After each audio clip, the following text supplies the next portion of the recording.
Also es ist so, beide Bereiche müssten ein schlechtes Gewissen bekommen. Die Menschen der Industriestaaten, weil sie die Umwelt eben übermäßig zerstören, die Menschen der Industrie, der Entwicklungsländer, weil sie durch die Bevölkerungsexplosion also zum Untergang der Menschen führt.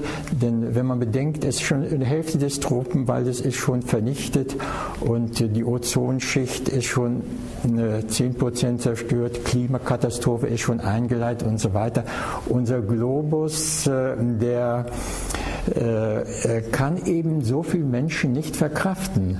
Und wenn diese Einsicht geweckt würde bei allen Menschen der Erde, dann würde also praktisch auch die Bevölkerungsexplosion eingedämmt werden können. Also die Industriestaaten müssten es finanzieren, denn die UNO hat schon viele Pilotprojekte schon erfunden und regional haben sie auch funktioniert, aber es fehlte an der Finanzierung. Nicht? Zum Beispiel China, in einem Staat hat man gesagt, also ja, Familien, die nur ein Kind bekommen, die bekommen eine Altersrente, nicht? Und da sind also sehr viele, die sagen, naja, dann brauche ich ja keine 12 Kinder, dann genügt mir ja ein Kind, also dann kann ich also damit im Alter überleben, nicht? Und hat man noch andere Projekte, auch Korea, hat man gesagt, also wenn bei ein Kind bekommt das Kind also eine gute Ausbildung, eine Wohnung und so weiter, nicht? Das sind natürlich ziemlich radikale Formen, aber es hatte auch funktioniert langfristig.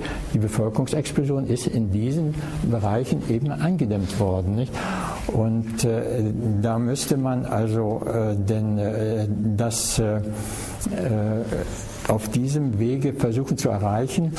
Und wir sind nicht so radikal, dass wir sagen, ja, wir wollen Geburtenkontrolle, nicht? Also das nicht. Jeder soll eben also auch in Entwicklungsländern so viele Kinder haben, wie er möchte. Aber es muss aufgeklärt werden. Und wie Sie, Frau von Süde, sagen, nicht? Also es liegt eben bei den Frauen, nicht? Und wenn die eben also zu der Einstellung kommen und wenn alle sagen würden, also mit so einem Wachstum zerstören wir die Lebensgrundlage aller Menschen. Wenn diese Einsicht sich verbreiten würde, dann würde man also auch eine ganz andere Auffassung vertreten. Und heute ist es ja praktisch so in den Entwicklungsländern, wer viele Kinder hat, hat großes Ansehen, wer wenig Kinder hat oder keine Kinder hat, hat gar kein Ansehen. Nicht? Also, und das ist eben also das Bewusstsein, was erweitert werden müsste, eben im Hinblick auf das Weltbürgertum, dass wir sagen müssen, wir müssen global auch die Probleme sehen und nicht nur regional. Nicht, wenn bei uns in Oldenburg nun alles noch grün ist und alles blüht nicht, also dann sind wir zufrieden und sagen, ja, ist doch alles wunderbar, was wollt ihr überhaupt? Aber man muss auch dann denken, dass in Afrika die Wüste 50 Kilometer nach Süden sich jedes Jahr ausbreitet.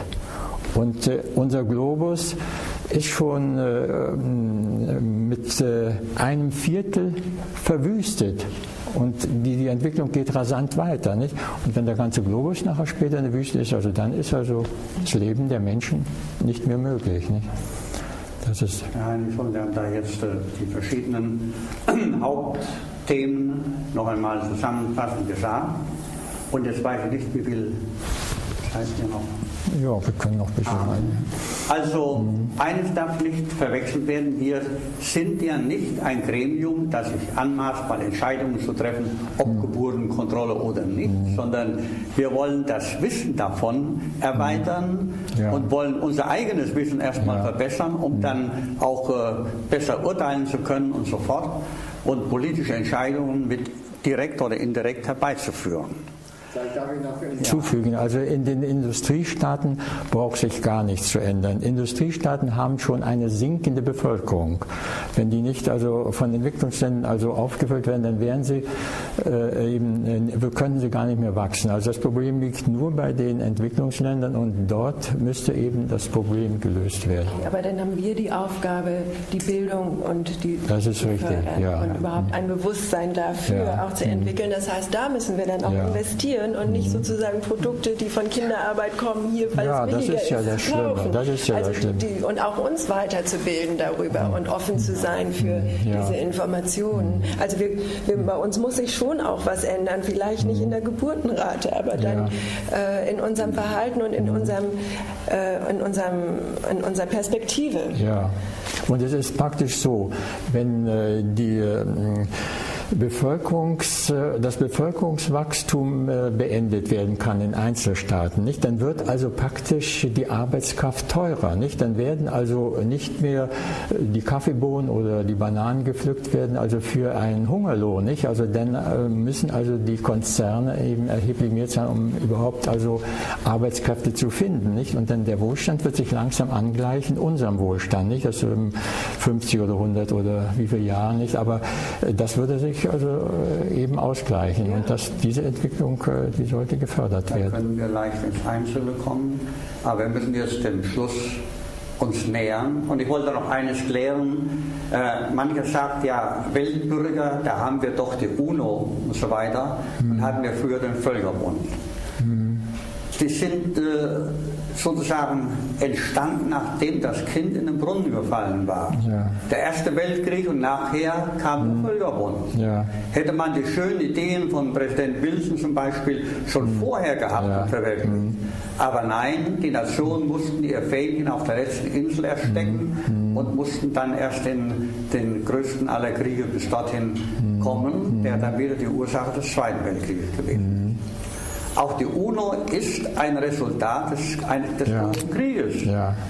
Ja, und ist natürlich ein gewaltiger Fortschritt, wenn sich die Nationen zusammengetan haben. Aber wir sehen ja, das große Manko haben Sie auch vorhin aufgezeigt, dass ein einzelner Staat, wenn er auch noch so groß ist wie Amerika, Weltpolizei spielt, da schütteln wir etwas mit dem Kopf. Ja, denn gerade als Weltbürger müssen wir sagen, wenn schon Waffen angewandt werden müssen, dann aber nicht von Vertretern einer Nation gegen eine andere, sondern das muss eine internationale Truppe auf jeden Fall sein. Und auch dann muss man sich 10-mal überlegen. Nicht wahr? Denn irgendwann, natürlich muss man auch immer die Wirtschaft mit im Auge haben. Wenn etwa sämtliche Soldaten heute entlassen werden würden, was würde das für die Arbeitslosenzahlen hochdonnern? Und es würden neue Konflikte und jeder würde die Läden plündern und so weiter. Hätte ich gar keine Bedenken, Herr Bühnisch. Denn es ist ja so, wenn wir gezwungen werden, mit Weltgesetzen umweltfreundlich zu produzieren, dann brauchen wir also so viel Arbeitskräfte, dass die Arbeitskräfte gar nicht ausreichen. Nicht? Ein Auto, wo man sagen, umweltfreundliches Auto, Wasserstoffauto zu produzieren, das kostet doppelt oder dreifach so viel Arbeitskräfte. Und das Problem würde gelöst werden. Es musste nur beides zusammenkommen. Nicht? Ja. Aber die Menschen würden nicht mehr so viel verdienen. Das ist richtig. Also man muss sich ein bisschen einschränken. Nicht? Unsere Kritik am Sozialismus, der ja nun erstmal gescheitert war, ist die, dass er zu diktatorisch gewesen ist, hat aber auch viele gute Einrichtungen gehabt. Unsere Kritik am Kapitalismus, dass immer die Geldfrage das Primäre ist, der Profit und so weiter, das kann auch in vielen Dingen nicht so weitergehen. Und so gibt es auch anderes. Dann wir müssen Schluss machen jetzt. Auch ein ganz kurzes Schlusswort, wenn ich so sagen darf, weil Sie das Wort Schluss angedeutet haben. Hier nochmal anführen, und zwar als sehr hoffnungsvoll sehe ich folgende Tatsache an. Sie, Frau von Südl, haben eben an die Aufgabe der Frau in der Welt erinnert. Sie haben auf die Probleme, wir alle, des Kindes in der Welt hingewiesen, Kinderarbeit und so weiter. Als sehr hoffnungsvolles Zeichen sehe ich, dass der jetzige Bundestag sich wohl dem Gesetz zuwenden wird, der in dem letzten Bundestag aufgekommen ist. Und zwar, der Frauenbeauftragte ist schon Tatsache. Es gibt aber noch keinen Berater des Kanzlers, wenn ich so sagen darf, für Kinderinteresse. Und es soll der Kinderbeauftragte gesetzlich beschlossen werden. für die Hand oder als rechte Hand oder als welche Hand auch immer des Bundeskanzlers. Und ich meine,